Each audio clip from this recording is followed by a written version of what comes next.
In this video, I'm going to be talking about gender differences in the polyglot community as revealed by my recent research survey into the character traits of language learners. I have made a couple of videos already where I filtered that data by number of languages known and where I also talked about musical aptitude. I have filtered this data by many other factors, looking at for example, the responses by age, by geographic region, by many other factors, and in none of them have I found such substantially significant differences as I have when I filter by gender. So once again, these are purely descriptive statistics. I have no set analysis yet of why these differences exist or which influences others, what comes first, what is causal, what is a result. But I'm just describing what I see when I go through the data of my all the answers to my questions, looking at, if I just say, what answers do men give me? I have 501 respondents, and they are in the blue column on the left hand of each slide. And the female respondents, I have 222 respondents now. They are on the orangish column on the right-hand side. I mentioned left and right in case anybody's colorblind and can't see the colors. I should mention I also have 17 respondents who put other gender, but that's not enough for me to make any generalizations about them, whereas I wish I had the same number of male and female, but I've got twice as many male. But here are the answers. I'm going to go through my entire survey, looking at all the data and information. So this is going to be a rather lengthy video. In the first half, where I'm just going over the demographic data, I don't think I'm making any startling discoveries. I'm just sort of giving substance to sort of generalizations I think that most people are out there, but maybe tend to get glossed over somehow. Whereas in the second half, when I'm looking at the more language-specific traits, I do think I'm really finding some stuff that I certainly was never aware of, and I don't think most people are. The degree or the type of ways that gender affects the experience that people have learning languages, the ways that they learn it, the when, why, where, how, their reasoning, their beliefs about it, their attitude towards it, all of these are affected. So if you're tuning in mainly for the language learning part, and this is a language learning channel, and you find the demographic part a bit tedious, I don't know how long it will take right now because I'm just recording, but when I'm done I will put in the channel description, the video description, the place where the actual linguistic analysis starts. So let's get started. I'm saying that I'm finding this is a hypothesis generating more than finding type study when you do descriptive statistics, but I'm just substantiating the fact that there are many deeply rooted and substantially significant differences between male and female polyglots do exist. So this is directed mainly at people who have taken my study. The link is still down at the bottom, and I think those my YouTube community is the main place that I got answers. So I hope you all remember the structure of the study and the type of questions that I asked. I'm going to start off by saying there were only a few areas where I didn't find any differences, any significant differences at all, and these are in terms of the geographic region, the places the responses came from. As I've said in my other videos, I do have a lot of responses from South America, Africa, Asia, but nonetheless, this is a survey of Western civilization. A quarter of the responses come from the United States, 50% come from Europe, and so of the 25% that also come from the rest of the world, that includes Canada and Australia. And I just have a feeling that some of the responses that come from the more exotic locales are not necessarily from people who are from those regions, but might be from Westerners living in those regions. So this is very much a survey of contemporary Western civilization. There's no difference in the age range of the people, the men and the women responding to this study. Across the board, this is a young study. About 5% of the people are under 20. Close to 50% of the people are between 20 and 30. So more than half the people in the study are under 30 years old. People in the 30 to 40 year range, both male and female, that's about 25%. Only about 10% are in the 40 to 50 range. about 5 to 6% in the 50 to 60 range, and just a few people in their 70s. So this is a survey of younger people. I'm saying this as a 50-year-old in my 50s, looking at Western civilization, contemporary Western civilization. So I don't think the kind of differences between male and female that are revealed here are the kind that come from any sort of traditional way that women have been segregated in the past in Western civilization, too, just relegated to the home and taking care of children, and may be still in other societies. I don't think these kind of differences are reflected or shown or can be used to explain the differences that are there. There's no differences in the family background. I hope you remember I asked questions about whether you came from a culturally homogenous region, your parents were from different areas, you were a third culture kid, you traveled a lot in your background. There's no significant differences between male and female in this regard, nor is there any difference in the level of educational attainment, whether what doctoral degrees attained and the like. There's no difference in whether they come from multilingual backgrounds or those that do come from multilingual backgrounds. There's no substantial difference between their sort of bilingual abilities. And there is no difference shown in the degree of personality change in foreign languages. That was one of the questions we discussed as well. So here are basically 6 areas where there's no significant differences found. And again, I'm assuming that most people have taken the survey. You remember I asked about 60 questions, so in about 90% of the areas we are going to see some sort of relatively significant differences. So let's get started. As I've gone over in some of the other videos, laterality, the tendency to prefer to use our left or right side, not just being left or right-handed, but also being left or right-eyed or left or right-footed, is a strong factor that came out in my study of the traits of more advanced polyglots versus those sort of at the beginning stages of it. Here I'm finding there's no difference between male and female in eye or foot dominance or in most aspect of handedness. However, ambidexterity, which has emerged as one of the traits of higher achieving polyglots, is more pronounced in females at over 6%, whereas males it's about 4%, 4.2%. I don't have the exact percentages, aren't showing on these charts. Anyway, it gets tedious to be so precise. It's easier, I think, to look at the graphics and see the difference here. We're looking at 2% intervals here, so women are about 2% more likely to be ambidextrous. And then you may remember I asked questions about even for whether ambidextrous or not, do you use your left hand or your right hand for various purposes? And so there were many options, always left hand, always right hand for some, left hand. All of those were the same, except one was different. One showed that women have about 11% and men about 7%, so a 5% difference among people who use their right hand for fine motor skills, things like writing, and their left hand for gross motor skills, things like punching or throwing a ball. So there are 2 areas of laterality that are different between male and female. Autism was a main suspect in the sort of general presupposition of what polyglots might be like. You can see that males actually are less likely to be autistic than on the autistic spectrum than females. It looks like about 90% to maybe 85, 87%. It's really small down here. Males are slightly more in high-functioning autism, but females are definitely higher in Asperger's syndrome. It was about 8% of the women who took the survey said that they have Asperger's versus about 4% for the men. So women seem to be twice as likely to have Asperger's. And also there was an other column people could fill things in, and you can see maybe women are slightly higher in that as well. So in terms of being on the autistic spectrum, women in the polyglot community seem to be there more than men, which I think it's not my area of special expertise, but I got to do some research in it while I was doing this research, and I think autism is generally more common among men. So that's interesting and significant if this is a factual finding, which I have no reason to doubt, although any survey obviously is only as good as the answers you get to it.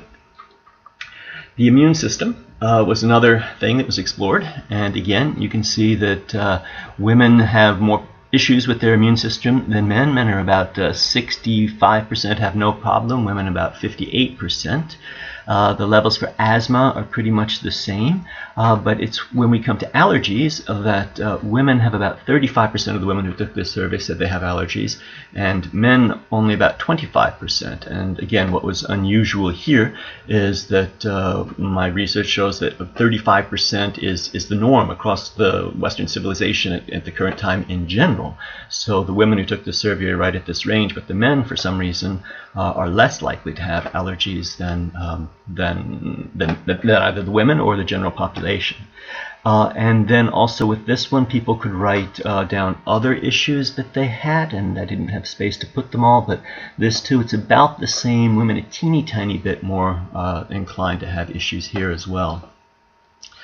The next thing was conditions that can affect learning, things like vision impairment, and you can see women are much more likely to have issues with this, about 15% versus about 9%. Hearing impairment is much less of an issue, less than 2% in both cases, a teeny tiny bit more for women.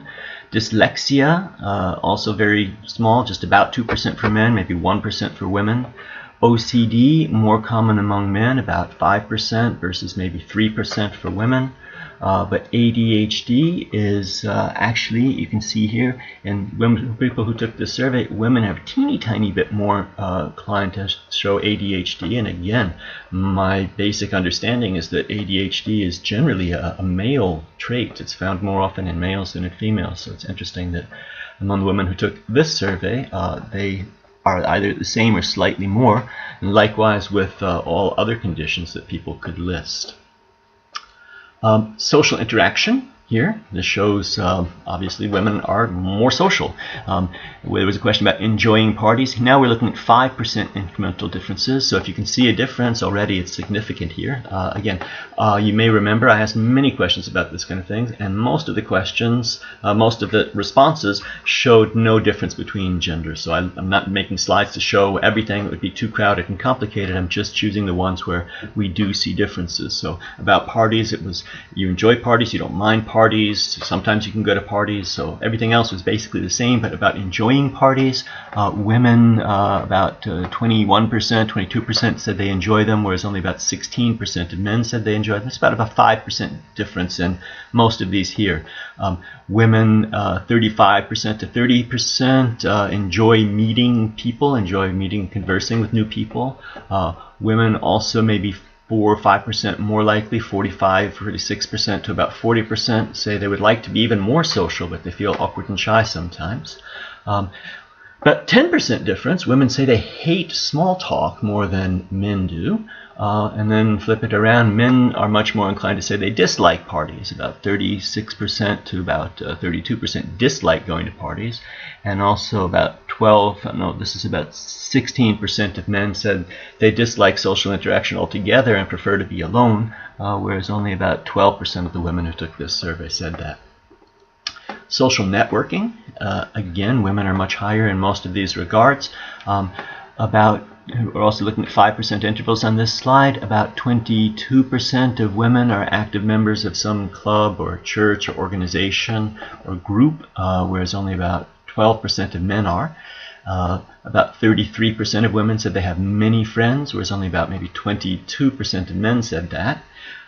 Conversely, about maybe 18% of men said they only have 1 or 2 friends, whereas only about 12% of women said that.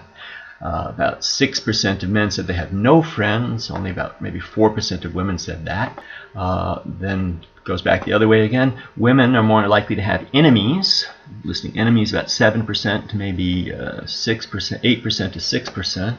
And women are much more likely, about 7% more likely, 34% of women maybe say they often feel lonely, whereas only about 25% of men say that. And the reverse of that, about 22% of men say they never feel lonely, whereas only about 16% of women seem to say that. Animals. This one was striking. Women are much more inclined to love animals, the women who took the survey at any rate. About 18% of the men said they have no desire to have a pet, whereas only about 8% of the women said that.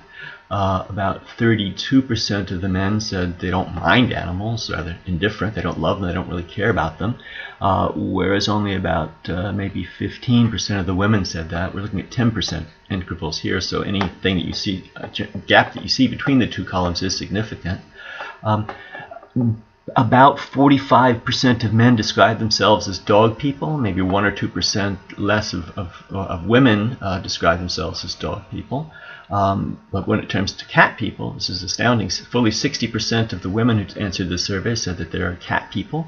About 42% of the men are as well.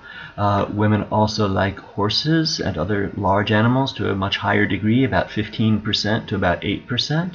And then this one was astounding. 25% of women said they prefer animals to people altogether, 25% of the women who took this survey, and whereas only about 12% of the men said that. And about 12% of the women versus maybe 5% of the men who took the survey said that their companion animal, their pet, is their best friend. Sexual orientation. We already noticed that we have a much higher incidence of the LGBTQ community in the polyglot community than in the general public. That is about 75-76% of the men who took this survey are heterosexual versus only about 68% of the women. Homosexuality proper is about 12% among men and maybe 6% among women, but bisexuality is only about maybe 7% among men, whereas about 16% among women. And then there was other sexuality, things like asexuality, pansexual, all these things that I didn't have time to make a column for, but women are much more likely, almost 9% to answer that versus only about 2% for men. Family relationships. Okay. Men who took this survey, about 27% of them, no, I'm sorry, this is 5% intervals now, so yes, maybe about 28% of the men said that they live alone versus only about 17% of the women. So the reverse of that is also true, about 33% of the women who live alone, okay, versus 25% of, live with their family. Women living with family members are obviously about 8% higher. Okay. Also, women are more likely to cohabit, living with roommates or friends. Women are more likely not to have a significant other, 5 or 7% more likely. And these two, some of these seem like they would contradict each other, but they just show, I don't know, family relationships being more important to women in general. I guess if they notice these things, women are more likely to say that they are close to their children, that they are close to their family, their extended family, and here's the flip side of that, they're also more likely, much more likely to say that they fight with their extended family, they're estranged from it. So these two seem to contradict each other, but they're both higher among women. Birth order. Okay, this is one where I saw one comment to my video questioning how I got the figure 20% for being an oldest child, as if that implied that every family had 5 children, and that's obviously not the case. No, it's not that at all. There are no real statistics for this. I did sort of come up with that number after a lot of reasoning, and I might be wrong, but it seemed to me that, well, here, basically, you could be an oldest child or a youngest child. There's a 50% chance, obviously, of that, but there are also lots of families that do have 3 children. Okay, so in that case, you would have a 33% chance, but there are families that have more children.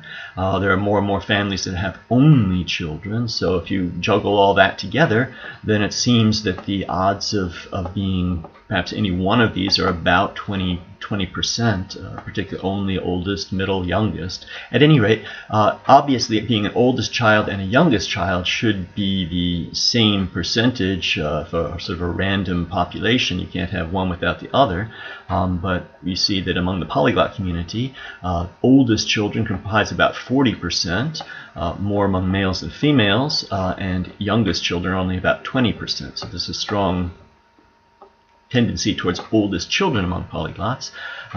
You can see, though, it's interesting, among the only children, women are about maybe 7% higher, more inclined. So they're about 22% of the people who responded females who responded are only children versus only about 16% of the males.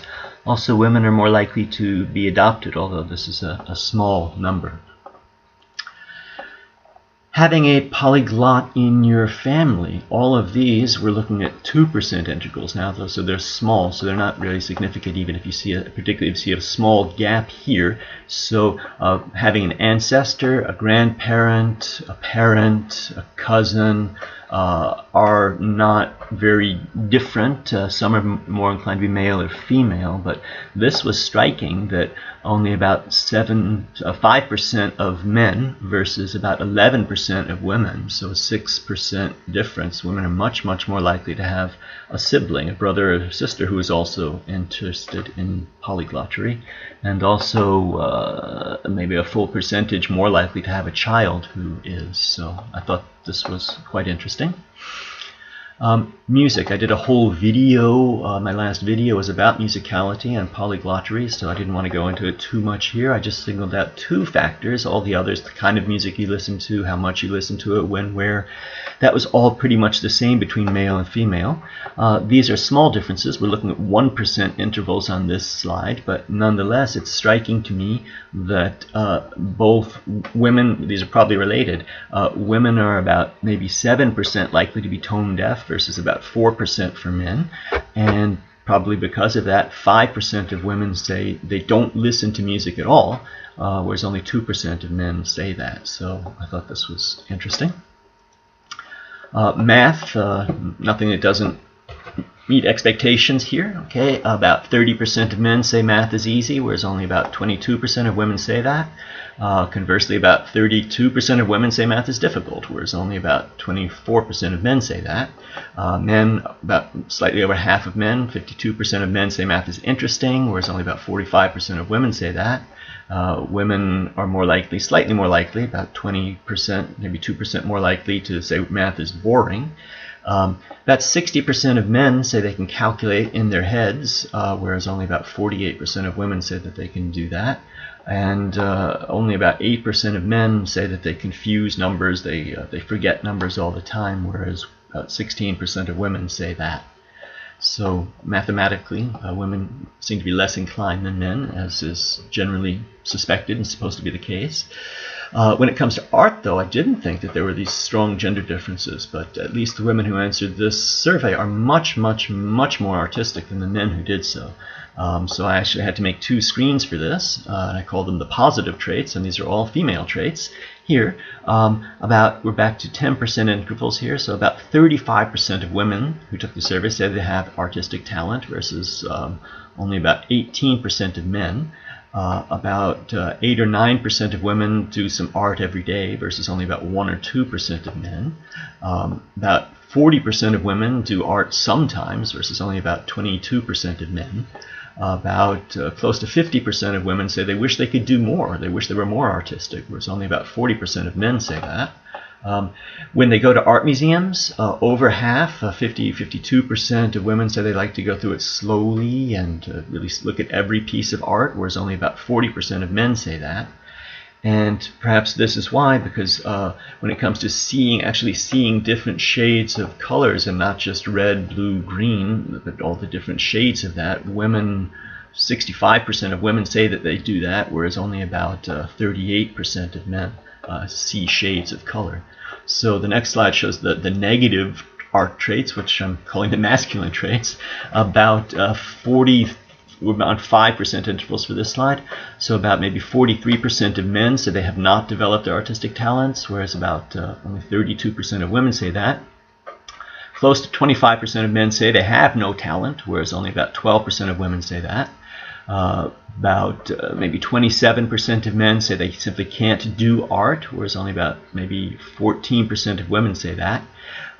Exactly 25% of men say they have no desire to do art, whereas only about 15% of women say that.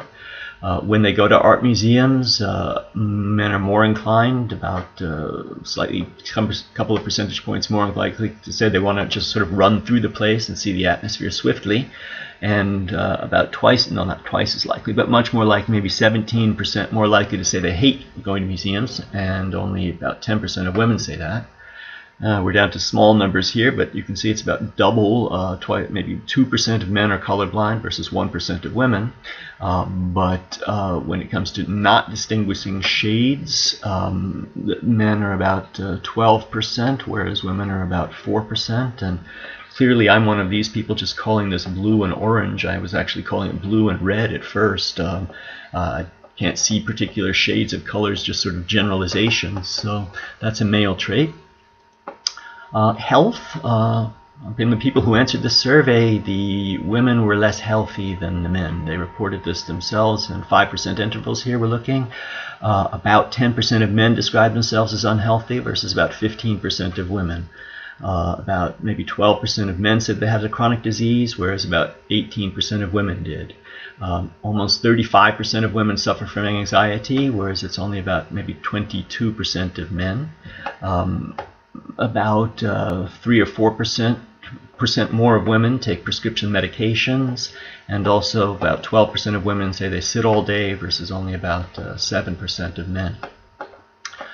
Well, they might be less healthy, but this comes into vision and hearing as well. Okay, when it comes, these are flip sides. Men seem to have slightly better vision, although most people have some sort of myopia, or at least need reading glasses like I do. About 32% of men say they have no vision problems versus about only 25% of women. But when it comes to hearing problems, they're less common than vision problems, obviously. About 55% of men say they have no hearing problems, whereas 70% of women. So women seem to have better hearing but worse vision than men, at least in the survey. Sleep habits are very different. Okay, we're looking at 5% intervals on this slide. Men sleep, about 20% of men say they sleep between 8 and 9 hours, whereas more than 26% of women say that. Conversely, men sleep, about 42% of men sleep between 7 and 8 hours, whereas 35% of women do. And all the other sleep intervals, 5 to 6 hours a night, 6 to 7, those were all the same. And the end result, though, is that women are much more likely, about 7% more likely to say they are sleep deprived than men. They're also about 7% more likely to say that they sleep in chunks and that they nap. This is the kind of thing I was talking about. In the past, definitely this would be probably linked to child rearing, but among people who were the age and in the from the places that these respondents to the study come from, I don't think that that's the case in some of these instances at least. Napping, okay, is about 38% among men, closer to 45% among women. Women are also about 6 or 7% more likely to say that they nod off when they're reading or in meetings or something. Being morning people, though, compared to being evening people, the number of owls was the same, but women are slightly more likely to be larks than men. All of these, again, we're looking at 5% intervals, so these are about 3 or 5%. Women are more likely to be heavy sleepers. So about 7% more likely need to be awoken, need an alarm clock or something, and also about 7% more likely to report being groggy and grouchy and slow when they first wake up. Maybe that's because they're dreaming better. When it comes to dream recall, you can see that men are much more likely to say that they infrequently recall their dreams. That means women do. If 25% of women say their dream recall is infrequent, that means 75% is frequent. And when they do recall their dreams, women about 47% versus 37%, 10% more, say their dreams are fragmentary, and about 25% to maybe 22% say that their dreams are in the form of connected narratives. How about food? Again, we find men are about 5% more likely to, these are 5% intervals for this chart, 5% more likely to eat fast food, whereas women are about 5% more likely to be gourmets. Women are also about maybe 5 or 7% more likely to indulge or gorge in comfort food. And about, this is just maybe 2 or 3%, this is 5% versus maybe 2%, so maybe about 3% more likely to have had an actual eating disorder. And they're also about maybe 8% more likely to report being overweight. Intoxicants, though, it's men who have bad habits across the board. Again, we're only looking at 2% intervals here, so the polyglot community is relatively vice-free, at least in this regard. Tobacco is consumed by about 9% of males versus less than 4% of females. Cannabis by about 8% of males, maybe 4 or 5% of females. Other recreational drugs, maybe 5% of men versus only 2% of women do that. And then here, fully 16% of the men who answered this survey said they sometimes at least drink too much, whereas it's only about 6% of the women. So men are 10% more likely to drink too much. But when it comes to exercise, men seem to be more inclined to do that. We have 10% intervals at this bar, so about 40% of women, less than 40% of women say that they're fit, whereas fully 50% of men say they are. About 45% of women say they're unfit, whereas only about maybe 32% of men say that. There's about a 5% difference in those who say how sedentary they are, women being more sedentary. Women being about 12% more likely to only engage in light exercise, whereas men being about maybe the same 12% more likely to engage in moderate exercise. And when it comes to being really athletic, about 12% of the men and maybe 8% of the women who answered this survey said that they are sort of into endurance sports or exercise a great deal. Memory. Women were much more likely to say that they were really gifted, had a photographic memory, or were eidetic or something, maybe about 18% of women versus only 10% of men, 10% intervals on this chart. Women were also about maybe 8% more likely to say they had a selective memory, a memory that was good for some things but not for others. They were more likely, about 3 or 4% more likely to say they had a creative memory, that is, they remember things one way and other people remember it another. Women were more likely to say that they felt that their memory was worsening with age, and they were more likely to say that they were worried about their memories. Sense of direction. We find about 17, and this was one that came out very strongly as being a trait of people who were sort of advanced polyglots. About 17% of men have an excellent sense of direction versus about 12% of women. More men are about 33% of men say they have a very good sense of direction versus only about 25% for women. Average, it's about 37% for each. But women are much more likely to say they have a bad sense of direction. I think I phrased it in the survey, you need a GPS to get around. And a terrible sense of direction, about 10% of women say that versus only about 3 or 4% of men. You need even though you have a GPS, you still get lost. Collecting habits. Females are much more into collection than men, this survey showed. And when it comes to, this is 10% intervals, these are collectibles. These are things that you're specifically supposed to collect, like postcards or cards or coins or stamps or something. I thought this would be higher with men, but it's higher with women. It's not much, maybe 3% higher. Collections, I phrased this about things that you collect and also use, things like books and CDs for those of us who are older.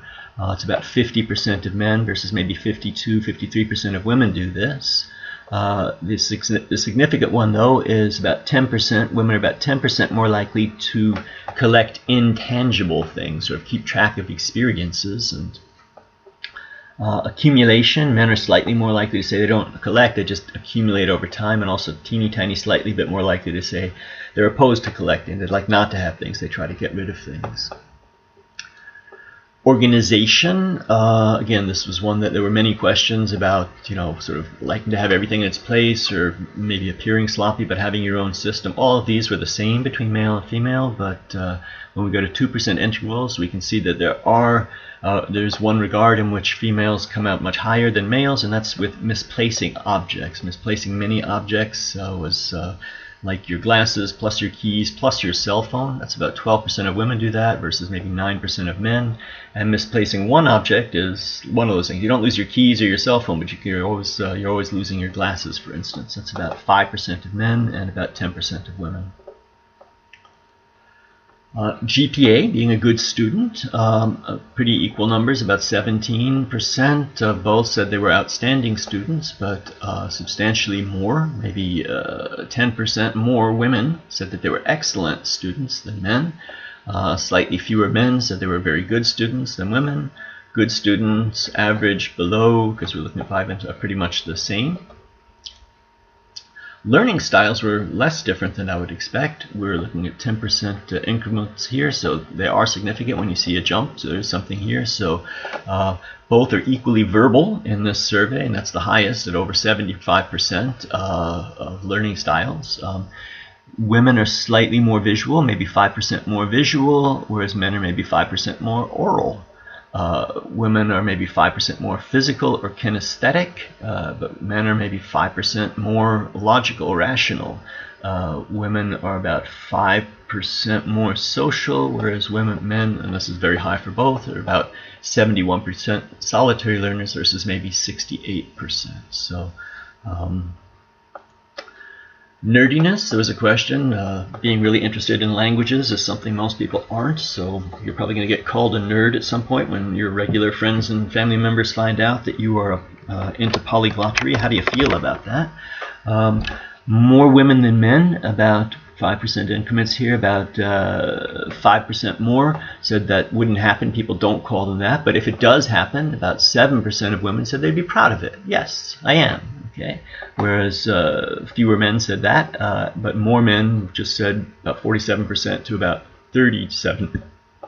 I just couldn't deny it. Yeah, I guess I am. But about 5% of both said they would deny it. Self-improvement. Again, there were a lot of questions under this rubric. Most of them were the same, but there were a few that were distinctly different. And that is, we're looking at 5% intervals here, so this is about 12%, this is about 22%, 10% difference. Women are 10% more likely to make New Year's resolutions, and also considerably more likely, maybe 15% more likely to ask for help from their friends and family members in carrying those resolutions out. Whereas close to 45% of men said they can just change their bad habits and put good habits in by force of their own will, whereas only about 37% of women say that. Now we're getting into the language-oriented one. So this is 37 minutes and 15 seconds into my musing on my findings. Mother tongue proficiency. This was asking about in your native language, a bunch of questions. How well can you read, write? Not everybody is equally good at speaking and at expressing. So women, those were pretty much the same in all the other categories, but when it came to being a good writer, more than 60% of the women who answered the survey said that they were, whereas only slightly over 50%, so about 10% more of the women who answered the survey said that they were good with written expression. And likewise, less than 40% of men, but close to 50% of women said that they were fast readers, so slightly more proficiency in their mother tongue for females. This is where it gets really dramatic and really interesting to me. Women have a much nicer and better and more positive experience in language classes than do men. Maybe I put too many on this one slide. We're looking at 10% intervals here, okay? And these are people who say that they actually learned a language by taking classes in school. They actually got real skills. It's less than 40% for men, but close to 45% of women, so maybe 6% more women say they actually learn in their classes. Again, this is a survey given to the polyglot community, so this is very high for both, but again, we're looking at less than 50%, maybe 47-48% of men say language classes were easy and they did well, whereas over 65% of the women who took this survey, so like a 17% more likely chance to have a really good experience in class if you're female here. Women were also about 5% more likely to say that language classes were fun. Maybe 7 or 8% more likely to say that they learned about languages and culture. That's what they liked about it. These next two sort of seem to contradict each other, but there they are. Both women are about 7% more likely than men to say that they enjoyed the experience of learning with others, but also about 8 or 9% more likely to say that they felt that others held them back. They could have learned faster. So both enjoyed it and felt held back by it. That's interesting. Women also at a rate of about 25 to maybe 33, so maybe 8% more, say that taking language classes got them started in their love of languages, start on the path to polyglotry. Whereas men, at a ratio of about 33% to maybe 27%, so 6% more, say that they studied in school but they never learned anything. They're also maybe 10% more likely to say the language classes were boring, and likewise about 10% more likely to say that they had to overcome their negative experience in a language class in order to find their love of languages and end up in the polyglot community despite their experience in language classes. Under the rubric satisfaction with language learning, this asked all sorts of questions about how many more languages you'd like to learn. Would you like to learn other languages? Do you feel your time was well spent? Are you willing to work more to learn other languages? So there are about 12 or 15 questions. Most of those showed no gender difference, but with 10% intervals, these three did. This was very interesting to me, given that we found that the males do predominate in the polyglot community, and that one of the characteristics of people who learn more languages is that they quite simply say they want to learn as many languages as possible. Well, less than 50% of men say that, but closer to 60% of women do. So maybe 8 or 9% more of women say they'd like to learn as many languages as possible. Women are also about 5 or 6% more likely. Again, we're looking at very high numbers here. It's over 75, maybe 75% of men. But 80% of women say they want to improve and they're willing to work hard to do it, so they're more willing for that. And they're also, with high numbers, about 70% of men and 75% of women say that they feel their time, all the time and energy they spent in learning languages was well spent. It was a good investment. They don't regret it. Here's another dramatic one, and there were so many that were different under the rubric of how to learn languages that I made 2 slides for it. How to learn languages, these are different methods and means of studying languages, and there are a lot of these that show gender differences. I would say the majority of all the different things that I had under this rubric do show gender differences. So we're looking at 10% intervals here, and we're seeing just under 20% of men say they pick up languages informally just by hearing them spoken around them, whereas 30% of women do that, so more than 10% more likely, if you're female, to do that. About 25% of men say they learn languages in class with teacher, 40% of women, so 15% more likely, and referring back to the other slide where women have better experience in classes, this is understandable. Women are about 10% more likely, maybe 85 versus 75, to learn by conversing. Women are maybe 12% more likely, 60% versus maybe 48%, to learn by using apps on smartphones or computers, I suppose. Women are more likely, by about 32% to about 25%, to simply follow the instructions of a textbook or a teacher. And then when it comes to autodidactic materials, both are quite high at over 70%, but closer to 80% of men use autodidactic materials versus just over 70%. So men are more likely, about 6 or 7% more likely to use autodidactic materials, and also about 6 or 7% more likely to develop their own techniques, about 62% maybe to 56%.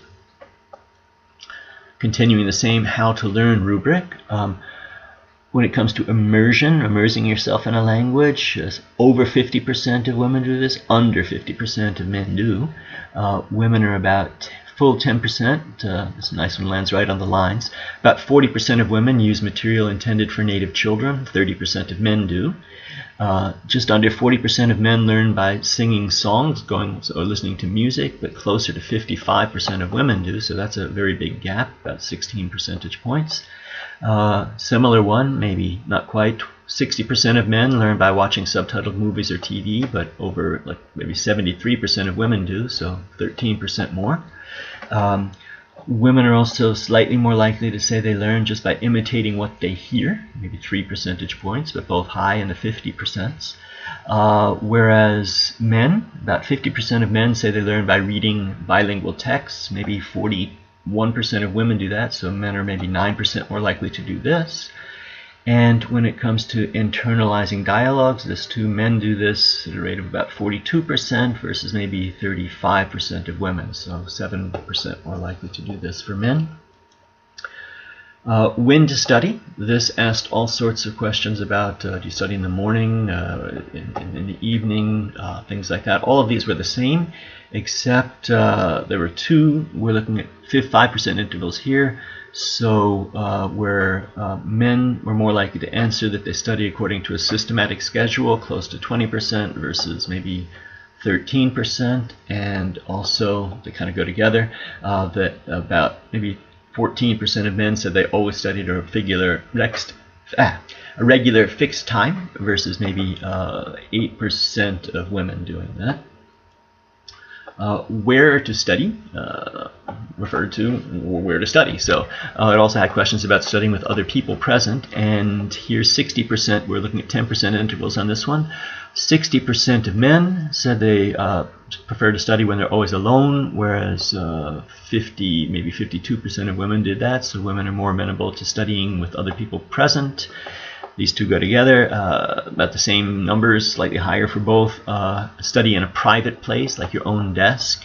Men are more likely, slightly over 50% to just over 40%, maybe 10% more likely to study while taking public transportation or driving. Men are more likely to study, about 10%, I guess, more likely to study while walking or pacing about.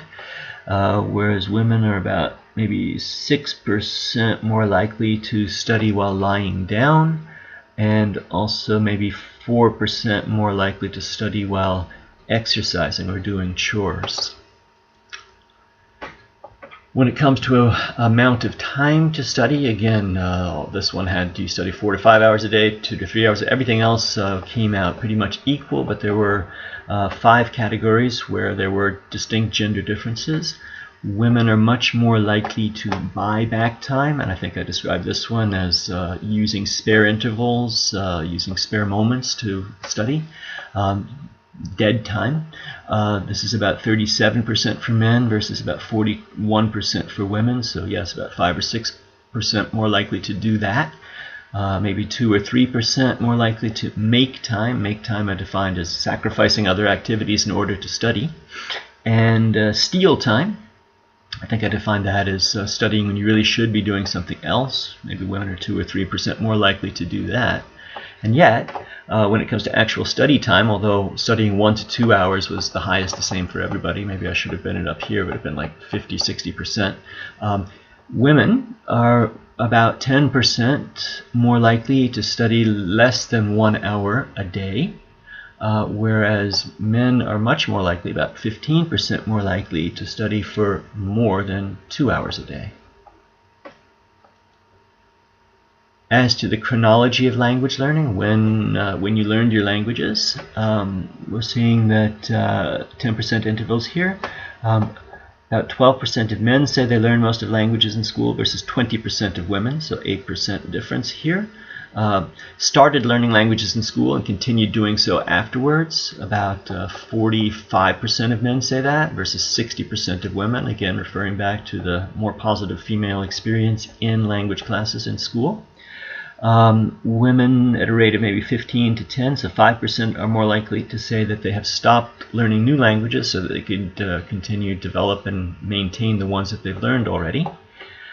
Men at a rate of about 45 to 30, so 15%, 13% more likely to say they learned most of their languages not in school as a student, but as a mature adult.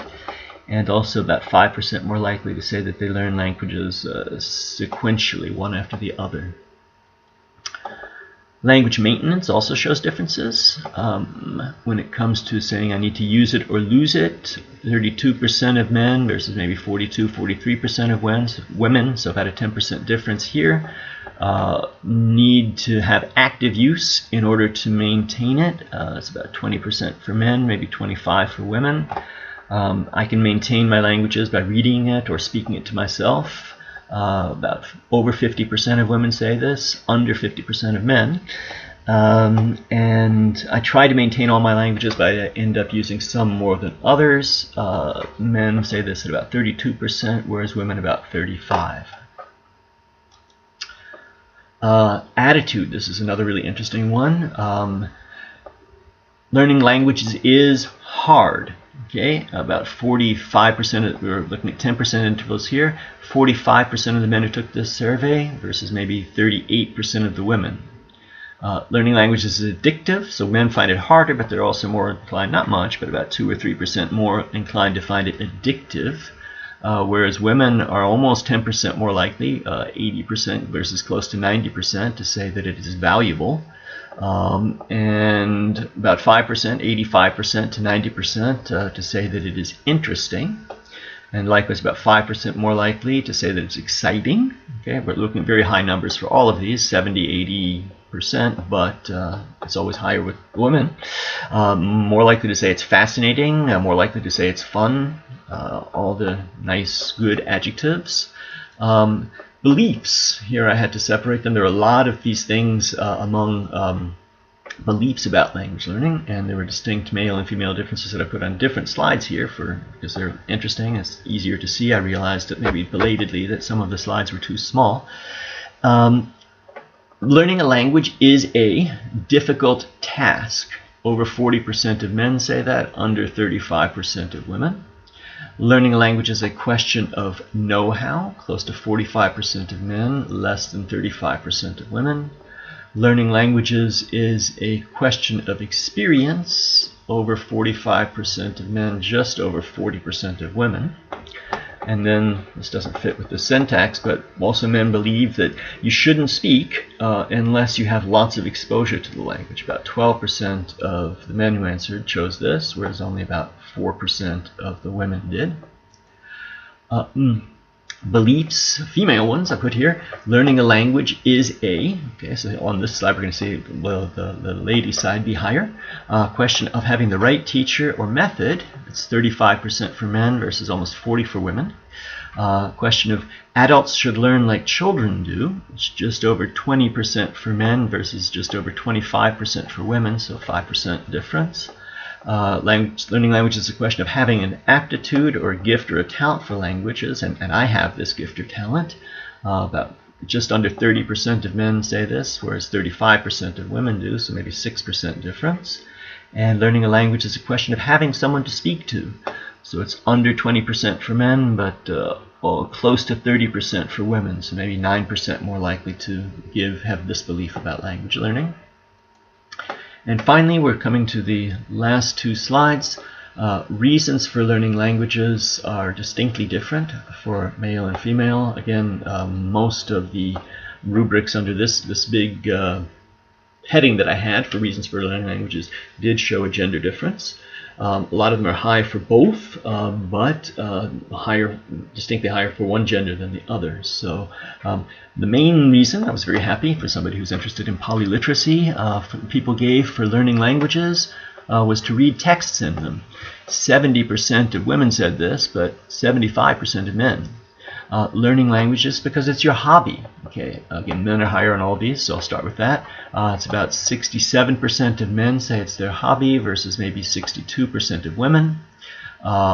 Learning languages, I learn languages because I find exotic sounds and scripts attractive, alluring. About 48% of men say this, maybe 38% of women.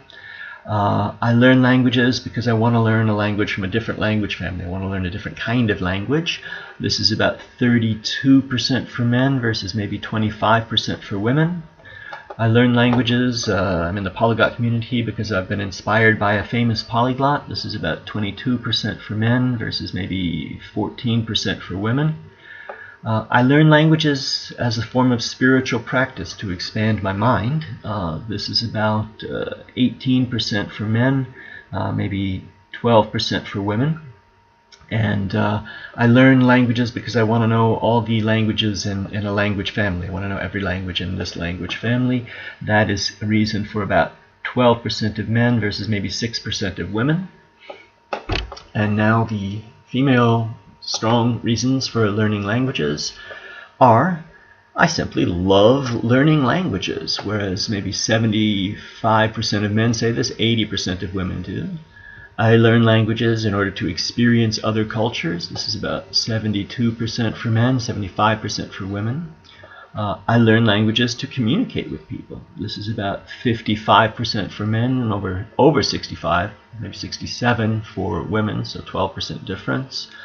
I learn languages because I hear them spoken around me. This is about maybe 18% for men, maybe 26% for women. And I learn languages for family or social reasons is about maybe 18% for men, maybe 22% for women. So, I can't make a very original observation. Just have to say that it's clear that male polyglots are from Mars, female polyglots are from Venus. There are very different approaches, reasons for learning languages, beliefs, attitudes. This should probably be incorporated into pedagogy and into planning for language learning materials and the experience, and I don't think that is currently the case. So I don't know if I'll take my research in this direction. I just fell into doing this project. It's sort of overwhelming me, but I hope this will inspire others to do that and to make some changes and to get some useful some real use out of the data that I'm finding and continuing to find and reveal, and hope to find even more when I get around to truly understanding how to work this sort of to do the analysis with statistics with this program SPSS that is really being a painful experience for me currently, trying to learn, do all the coding and everything. But when I have information from that, I'll certainly continue to share that in this format. I thank anybody who's borne with me listening for the entire thing. I hope you found this interesting, and I will post another video next week, but I think I will just do something else other than my survey results. Thank you for listening.